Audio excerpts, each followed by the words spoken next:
i familien. Vi kender hinandens hjerter. Vi kender hinandens sorger.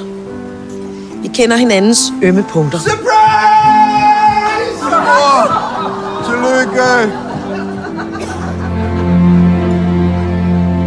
Eva har faktisk ikke nogen hemmeligheder. Her fortæller vi hinanden alting. Jeg tror, det er noget fel på mit kort. Nej. Jeg skal nok ringe til banken. Tror du, han er i gang igen? Stop. Jeg skal på silent retreat helt igen.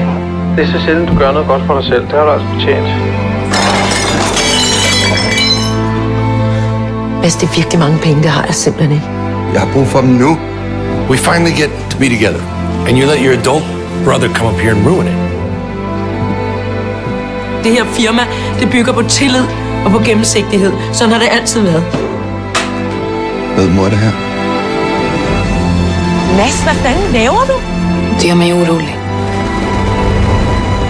Jeg er ikke tryg ved at have Eva siden som direktør længere. Hvis du går nu. Hvad så? Så jeg mener, fucking ham får du kommet hjem igen. Hvad fanden er du for et menneske?